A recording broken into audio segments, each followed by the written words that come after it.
So I wanted to just document a little bit of my labyrinthitis story and in hopes of documenting myself and my journey, as well as providing some hope for maybe some people and myself, and create a community of support. Hopefully, in sharing my story, it can shine a light into this disease and this condition. And I hope that with my blogging, it will just create a little bit of a different experience, as I only have seen a couple of people stories as they go through it. Instead, I see a lot of documenting after the fact.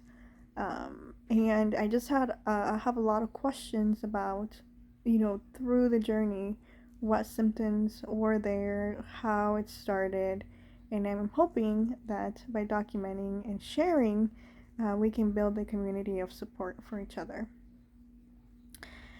I began this with COVID-19. I tested positive on January 14th of 2022. My daughter came from school and she didn't feel so well. I thought, maybe it's a cold.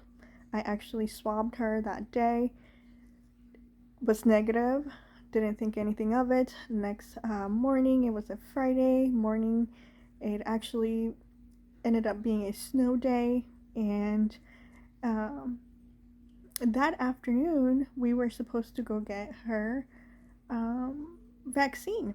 And so my daughter was supposed to get her vaccine that afternoon, and her first one.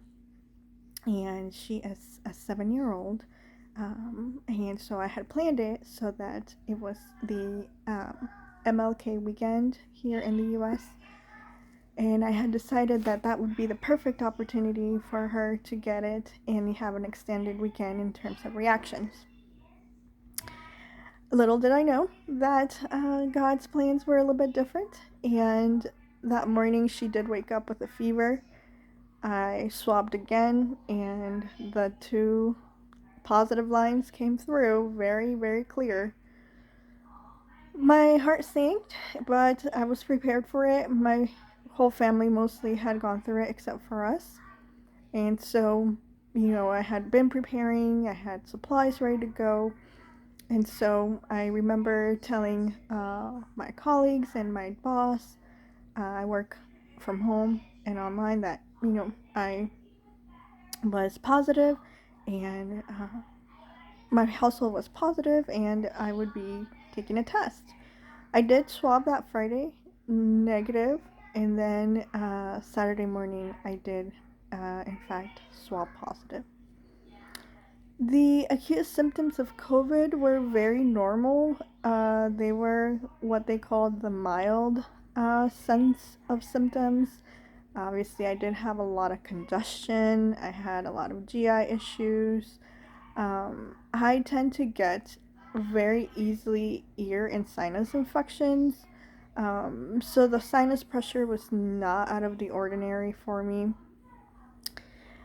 The sinus pressure continued through about day 8.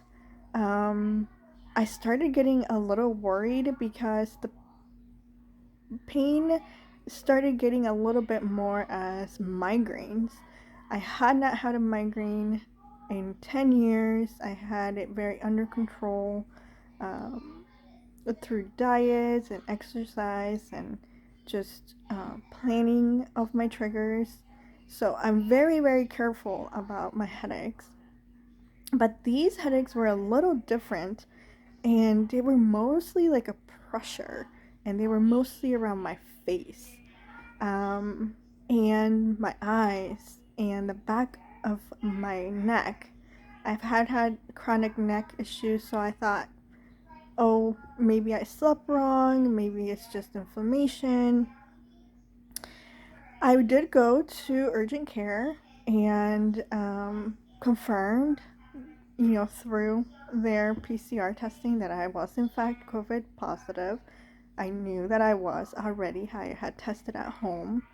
Um, they told me you have a sinus infection. You have very much inflamed sinuses.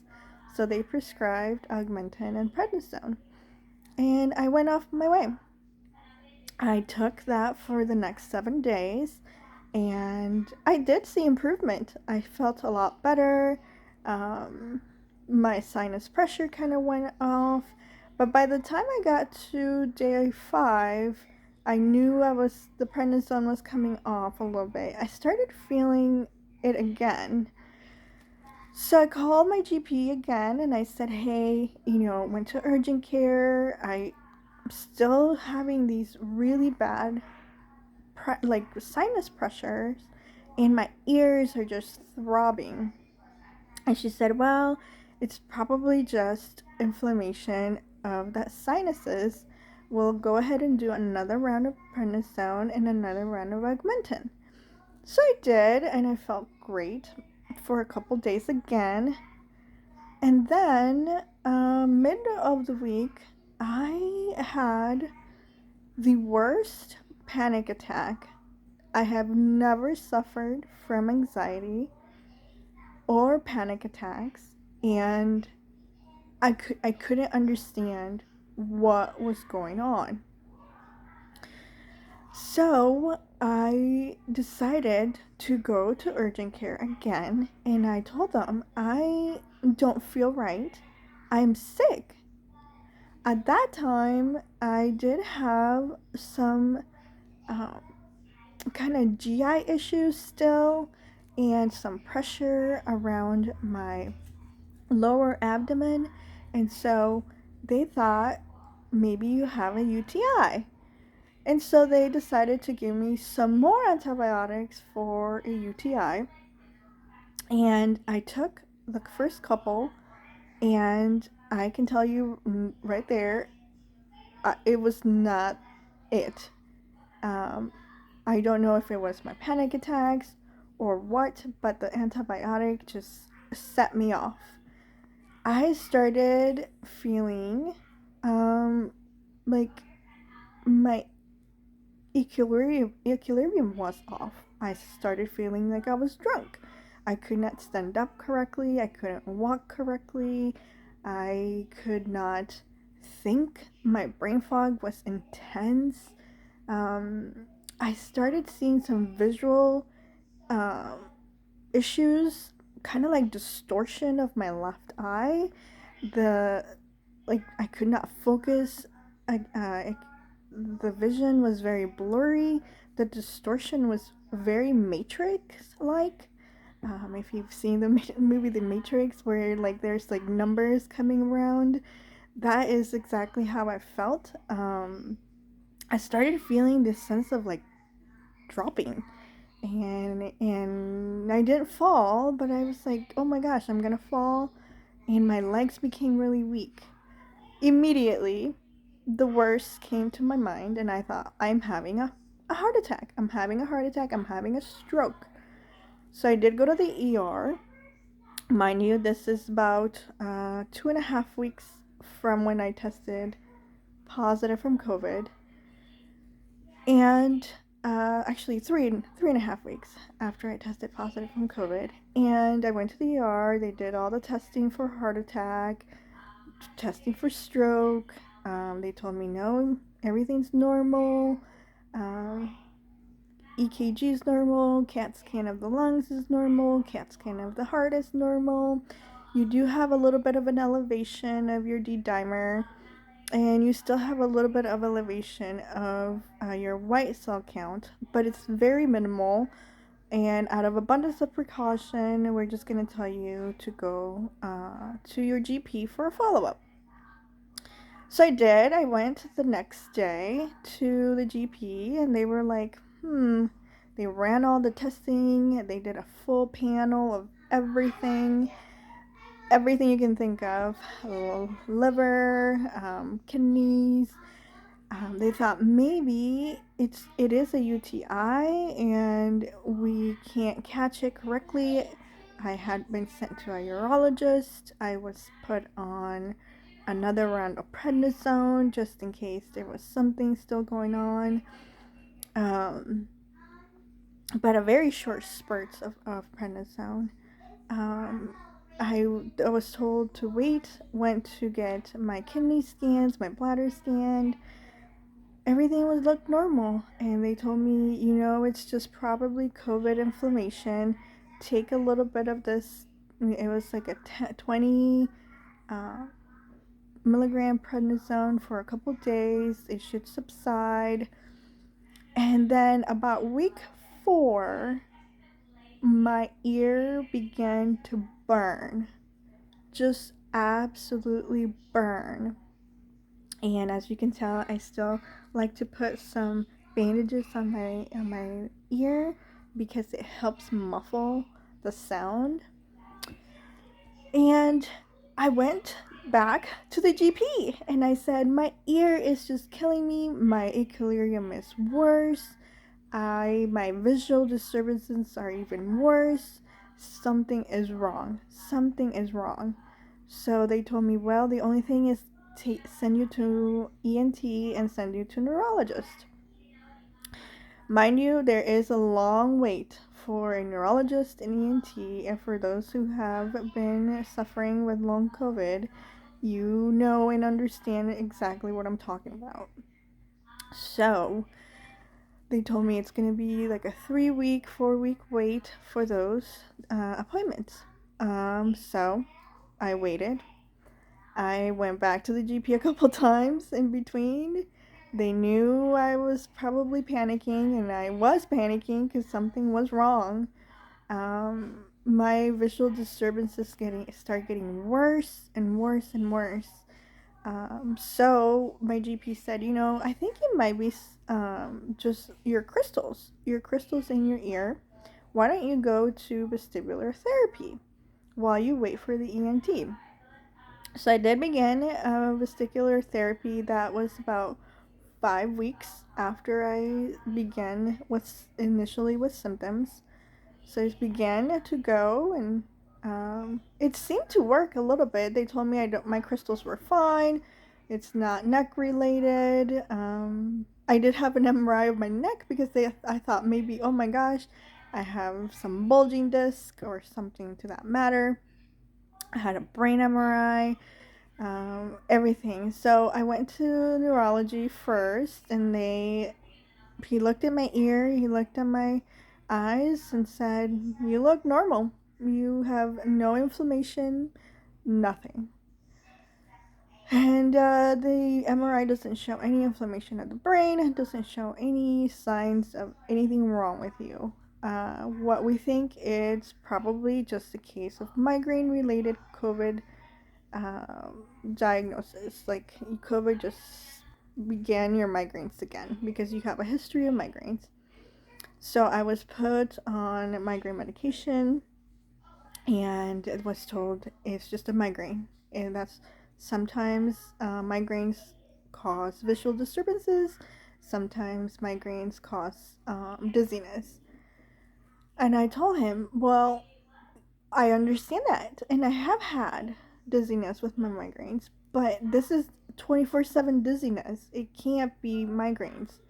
And he dismissed me, and he said, take your medicine and go. I went to an ENT, and they checked my hearing, and they said my hearing is fine. There's no inflammation. You probably have TMJ. You have pain around your jawline, and so you just need to go to the dentist and get a mouth guard. I told them I have a mouth guard. I've seen a TMJ before. It is not my TMJ. I know how that pain goes, so don't go there. Was told to go to the chiropractor because maybe my neck was just out of alignment. I knew that they were wrong, just both wrong. I called my GP and I said I need another referral to another neurologist, and I need another referral to another ENT because I do not believe I'm fine. I am sick. Well, it took me about 90 days from everything to subside, and I finally got into my second ENT I actually, that day, I had gone in and woke up extremely dizzy. That day was just the worst dizziness I had so far. Actually, that weekend, I had my appointment on Monday, and that Friday was just the worst of the worst. It was extremely dizzy. My pains on my ear were just searing. Migraine headaches were absolutely horrible. And just the pressure on my face, like my nose and everything just hurt. So I went to ENT and managed to go through it, and they did some testing, and he told me, "You have labyrinthitis. You have your ear is inflamed. You can't see it superficially."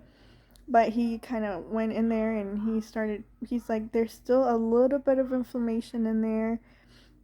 How you're describing it, it is labyrinthitis, and we'll check your hearing." Did my hearing test, and sure enough, there was a loss of hearing on my left ear. I can't tell you how mixed emotions I felt.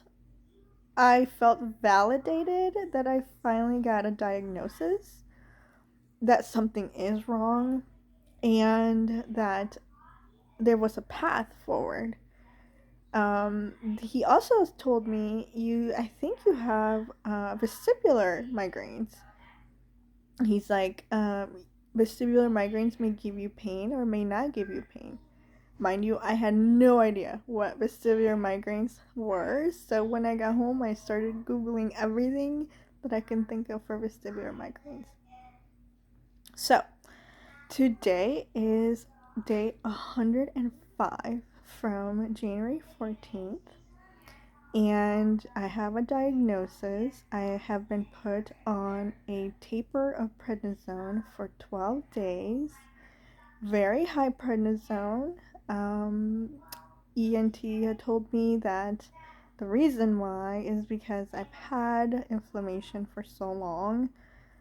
And even though we did try prednisone at the very beginning, they don't really know exactly where the labyrinthitis started. And the prednisone that we did do was not high enough for what they would consider first treatment of labyrinthitis.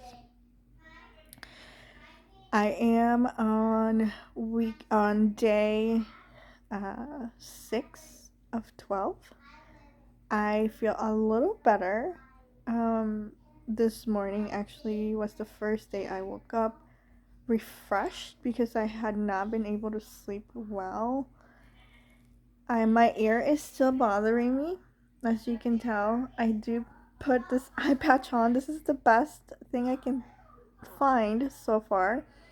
I feel like when I put on the ear plugs, they go in a little bit too deep, and it hurts. And so it's an eye patch. You can find it at your local grocery store. And what I do is I paste it on my ear, and it actually helps the vibrations so that I don't have it so loud on my ear. I like doing that. When I go outside, I just kind of put one of those bands around, and I don't care. People don't really bother me, so people can stare. I am excited to see what the prednisone does. I'm still having panic attacks. I'm still having the overwhelming feeling that this is not gonna go away. I've been trying to work full time during this period, and obviously was not working very well. That was just having an unmeasurable amount of stress onto my body. Um, being told that there was nothing wrong with me, I just kind of thought it's all in my head, so I just have to push through it. So this weekend has actually been the first weekend that I can just breathe and focus on healing. Today, I actually had the opportunity to go to church, which was just so nice to sit there and listen to the word. And so I'm just taking time to heal. So let me know on the comments your story, any questions that you may have, as well as please any tips. I'm still having the visual disturbances. I'm still going to vestibular therapy. I am still having kind of that dropping sensation, and my head is very unstable. I am still going to a physical, just regular physical therapy, because they told me neck exercises and shoulder exercises will help me as well during this process. And so I began physical therapy last week, just so that, my neck will be in line, in alignment. So I have been taking vitamin D. I have been taking B supplements, B complex supplements. I have been taking Allegra just to calm down any allergies or anything like that. It is allergy season where I live, and so I'm trying to just take away anything that is causing any inflammation. I am doing some parsley tea as well as celery extraction juice. I just put it through the juicer, and hoping to calm the inflammation down. I am doing turmeric tea as well, lavender tea, lots of teas. I'm really into herbals. So if you have any herbals that you have an idea that it will work, please let me know in the comments so that I can just jump on those and help me as well. I am on a multivitamin. My GP recommended prenatals just because it has more of a powerful composition. So I am on those just to help me out. I am on magnesium as well, so I'm just trying, as you can tell, to recoup as fast as possible. One of the things that I did find is the straining of my voice. Typically, my voice projects a little bit better, but with this, I have find it that it cracks a lot, that it's harder for me to project, and a lot harder for me to just kind of swallow. So I think like just my lymph nodes in general are probably really still swollen. So anything regarding inflammation and labyrinthitis, please help a girl out.